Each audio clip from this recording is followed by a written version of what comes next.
Hoje, estados no centro-oeste registraram sensação térmica de 48 graus. E além disso, o Instituto Nacional de Meteorologia, o INMET, tem alerta vermelho para 10 estados que podem chegar a temperaturas 5 graus acima da média por um período maior do que 5 dias. Este clima extremo pode oferecer riscos à saúde de todos nós. E para falar sobre esses efeitos do calor no nosso corpo e sobre a importância dos cuidados nos dias quentes, a gente vai conversar com o presidente do INCOR e apresentador do CNN Sinais Vitais, Roberto Calil, que já divide tela aqui comigo no CNN Prime Time. Calil, muito boa noite, muito obrigado por nos atender aqui. E a pergunta que todos nós nos fazemos nesses dias de calor: beber muita água, mas não é só isso. Precisamos tomar uma série de outras atitudes para evitar que tipo de problemas? Quais são as consequências para a saúde, mesmo das pessoas saudáveis, que esse excesso de calor pode provocar? Primeiramente, boa noite a todos. É um problema sério, porque o corpo ele aguenta até um certo limite a temperatura, o metabolismo, o organismo. A partir de uma certa temperatura e algumas condições, você começa realmente a prejudicar o seu organismo. Então, as temperaturas altas, como é o foco atualmente, quer dizer, a variação de temperatura, tanto o calor como o frio, é um problema e tem que ser bem personalizado e cuidado. O aumento do calor, ele pode aumentar a temperatura, calor extremo, ele pode levar desde situações mais simples, como a chamada desidratação. Então a pessoa começa com boca seca, sente um pouco de tontura, até urinar um pouco mais escuro. Então isso já é um alerta para as pessoas, principalmente expostas ao sol, ao calor extremo, já começar a hiperidratar e procurar, evidentemente, ambientes mais frescos, sair do sol, coisas que nós sabemos, mas muitas vezes não fazemos. Até situações mais graves, porque o calor extremo ele pode levar à vasodilatação dos vasos, levando à queda da pressão.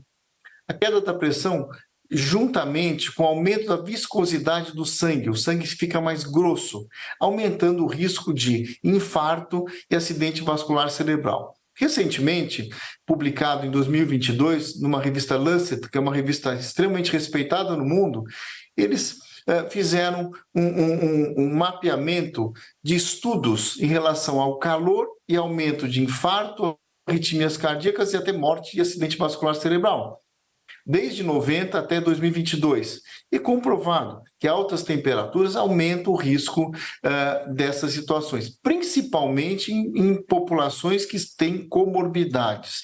Por exemplo, os mais idosos, hipertensos, pessoas que já têm problema circulatório já previamente conhecido, as crianças, as gestantes. Então, são populações de mais alto risco. Então, todo cuidado tem que ser tomado, principalmente nessa situação. Qual é o ambiente ideal, entre aspas, ou contraindicado? As pessoas, elas bebem, abusam da bebida, elas desidratam, elas passam a noite abusando de dieta, por exemplo, uma dieta que o ideal é dieta leve, mas elas abusam da dieta. Você vai jantar, você bebe, passa a noite bebendo, come bastante, no dia seguinte acorda e vai fazer exercício ao meio-dia no extremo sol desidratado. Essa é uma situação ideal para uma catástrofe.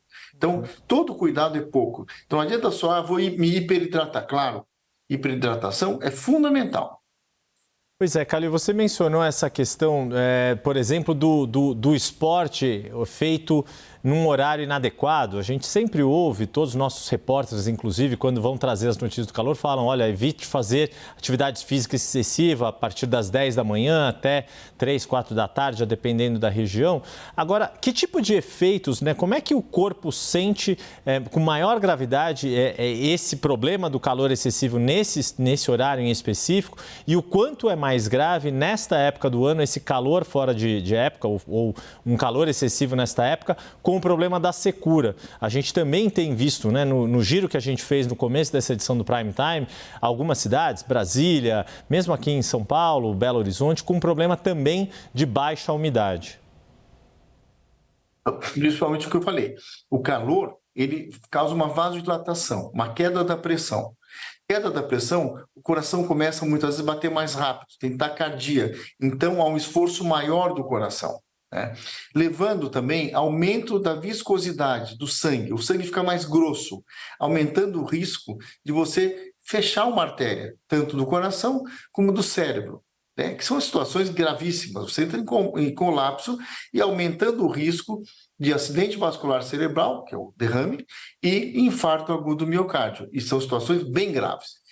Então, logo no início, quando você começa com boca seca, já sudorese, mal-estar, simplesmente pare o que está fazendo, vá para um ambiente mais fresco, hiperidrata, né? E dependendo da situação e dos sintomas, já chame o socorro médico. Nós temos o SAMU 192. Qualquer situação de emergência, você tem que acionar o 192. Ou seja, todo cuidado é pouco nessa época. As pessoas não acham e não sabem o risco que estão correndo, mas estão correndo risco sério, sim, e risco de vida. Pois é, Calil, antes de encerrar contigo, enquanto você estava falando isso, a gente aqui no noticiário, volta e meia a gente fala de ondas de calor, por exemplo, na Europa, e fala de problemas, inclusive, de pessoas que morreram por causa do calor. Na sua avaliação, o Brasil já consegue fazer algum monitoramento, um acompanhamento para se chegar nesse ponto, quer dizer, de saber se já temos situações em que pessoas estão morrendo por um descuido crônico como esses que você está descrevendo para a gente por causa do excesso de calor? Isso no mundo inteiro, tem no Brasil inclusive. Quer dizer, você tem casos, sim, relacionados diretamente a anos. Como te falei, essa revista Lancet, por exemplo, ela reuniu trabalhos científicos publicados, 284 trabalhos, de 1990 até 2022, mostrando claramente o aumento da incidência de infarto, arritmias cardíacas, acidente vascular cerebral e muitas vezes levando à morte nessas situações mais drásticas da exposição ao calor. Nós temos sim de rotina no Brasil isso, né? Acidentes que você vê todo dia. Então, é fundamental, isso se conhece há anos, mas aquela história, nós sabemos o que pode acontecer, mas quando você vê, a gente passa, as pessoas passam a noite acordado, bebendo, desidratando, e no dia seguinte, meio-dia, estão na praia fazendo um esporte extenuante. Então, todo cuidado é pouco, principalmente nessa época desse calor extremo que estamos passando. A gente conversou com o médico cardiologista e presidente do INCOR, Roberto Calil. Agradeço muito a sua participação no CNN Prime Time. Calil, uma boa noite, bom fim de semana. Boa noite. Obrigado, boa noite a todos.